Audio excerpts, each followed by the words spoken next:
ನನಗನ್ಸುತ್ತೆ ಪ್ರಧಾನಿ ನರೇಂದ್ರ ಮೋದಿ 2014 ನಂತರ ಈ ರೀತಿಯ ಸಾಂಸ್ಕೃತಿಕ ಅಸ್ಮಿತೆಗಳಿಗೆ ಒಂದು ರೀತಿಯಾಗಿರ್ತಕ್ಕಂಥ ಧ್ವನಿ ತುಂಬುವ ಕೆಲಸವನ್ನು ನಿಶ್ಚಿತ ಅಹಿಲ್ಯಾಬಾಯಿ ಹೋಳ್ಕರ್ ನಂತರ ಅಹಿಲ್ಯಾಬಾಯಿ ಹೋಳ್ಕರ್ ನಂತರ ಈ ಮಟ್ಟದ ರಾಜಕೀಯ ನಾಯಕತ್ವ ಧಾರ್ಮಿಕ ಕೇಂದ್ರಗಳು ಪುಣ್ಯಕ್ಷೇತ್ರಗಳನ್ನ ಸ್ವಚ್ಛ ಮಾಡುವ ಕೆಲಸವನ್ನು ಮಾಡ್ತಾ ಇರ್ತಕ್ಕಂಥದ್ದು ಮೊದಲ ಬಾರಿ.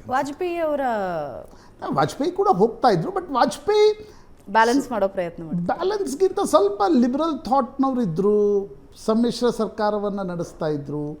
ಆ್ಯಂಡ್ ಅಜಗಜಾಂತರ ವ್ಯತ್ಯಾಸ ಇದೆ ನೋಡಿ. ನಾನು ಅನೇಕ ಬಾರಿ ಮೊನ್ನೆನೂ ಕೂಡ ನಾವು ಮಾತನಾಡುವಾಗ ಹೇಳಿದೆ, ಅಡ್ವಾಣಿ ಅವರಿಗೆ ಹಿಂದೂ ನಾಯಕ ಅನ್ನೋದೇ ಅವ್ರಿಗೆ ರಾಜಕೀಯವಾಗಿ ಮುಳುವಾಯಿತು.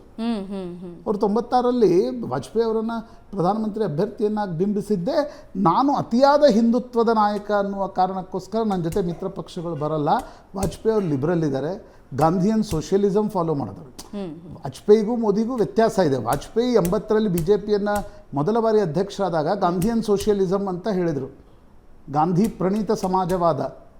ಇಡೀ RSS ತನ್ನ ಪ್ರಚಾರಕರನ್ನೆಲ್ಲ ವಾಪಸ್ ಕರ್ಸ್ಕೊಂಡ್ಬಿಡ್ತು. ಬಾಳಾಸಾಹೇಬ್ ದೇವರಸ್ರು ಆಗ RSSನ ಸರಸಂಘ ಚಾಲಕರಾಗಿದ್ದರು. ನಂತರ RSS ಮತ್ತೆ ಪ್ರಚಾರಕರನ್ನು ಕೊಟ್ಟಿದ್ದು ಗೋವಿಂದಾಚಾರ್ಯ 87ರಲ್ಲಿ. 7 ವರ್ಷಗಳ ಕಾಲ BJPಗೂ RSSಗೂ ಸಂಬಂಧ ಇರಲಿಲ್ಲ. 84ರ ಚುನಾವಣೆಯಲ್ಲಿ RSS ಅದೇ ಕಾರಣದಿಂದ ರಾಜೀವ್ ಗಾಂಧಿಗೆ ಬೆಂಬಲವನ್ನು ಕೊಟ್ಟಿತ್ತು. And BJP ಹೊಡೆಸ್ಕೊಂಡಿತ್ತು. BJP 2 ಸೀಟಿಗೆ ಬಂದಿತ್ತು. 84ರ ಚುನಾವಣೆಯಲ್ಲಿ BJP ಕೇವಲ 2 ಸೀಟಿಗೆ ಬಂದಿತ್ತು.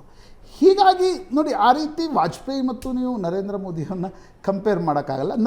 ಹೀಗಾಗಿ ನೋಡಿ, ಅಡ್ವಾಣಿ ಅವರಿಗೆ ಅತಿಯಾದ ಹಿಂದುತ್ವದ ಕಾರಣದಿಂದ ಅಧಿಕಾರ ಸಿಗಲಿಲ್ಲ, ಬಟ್ ನರೇಂದ್ರ ಮೋದಿ ಅವರಿಗೆ ಹಿಂದೂ ಹೃದಯ ಸಾಮ್ರಾಟ್ ಅನ್ನುವ ಕಾರಣದಿಂದಲೇ ಅವರ ಪೊಲಿಟಿಕಲ್ ಟ್ರಾಜೆಕ್ಟರಿ ಗುಜರಾತ್ನಿಂದ ಆರಂಭವಾಯಿತು. ಇವತ್ತಿನ ಕುಂಭ ಸ್ನಾನದವರೆಗೂ ಕೂಡ ಅವರು ಆಗಾಗ ಈ ಹಿಂದುತ್ವವನ್ನು, ಈ ಸಂಕೇತಗಳನ್ನು ತೋರಿಸ್ತಕ್ಕಂಥ ಪ್ರಯತ್ನ ನೋಡಿ. ಪೊಲಿಟಿಕಲ್ ಲೀಡರ್ಸ್ ಅದರ ಪೊಲಿಟಿಕಲ್ ಡಿವಿಡೆಂಡ್ಗಳನ್ನು ಪಡಿತಾರೆ. ಅದರಲ್ಲೇನು ತಪ್ಪು ಸರಿ ಅಂತಕ್ಕಂಥ ಚರ್ಚೆಗಳನ್ನು ನಾವು ಮಾಡ್ತಾ ಇರ್ಬೋದು, ಬಟ್ ಆ ಪೊಲಿಟಿಕಲ್ ಡಿವಿಡೆಂಡ್ಗಳನ್ನು ಅವ್ರು ಪಡಿತಾರೆ. ದಿಲ್ಲಿಯಲ್ಲಿ ಎಷ್ಟು ಲಾಭ ಆಗುತ್ತೆ 8ನೇ ತಾರೀಕು ಬೆಳಗ್ಗೆ ಗೊತ್ತಾಗುತ್ತೆ.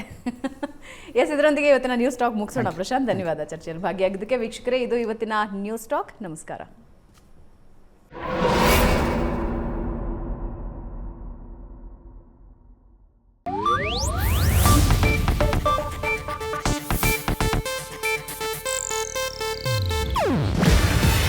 ಇದು ಏಷ್ಯಾನೆಟ್ ನ್ಯೂಸ್ ನೆಟ್ವರ್ಕ್ ಪ್ರಸ್ತುತಿ. ನೀವು ನೋಡ್ತಿದ್ದೀರಾ ಏಷ್ಯಾನೆಟ್ ಸುವರ್ಣ ನ್ಯೂಸ್.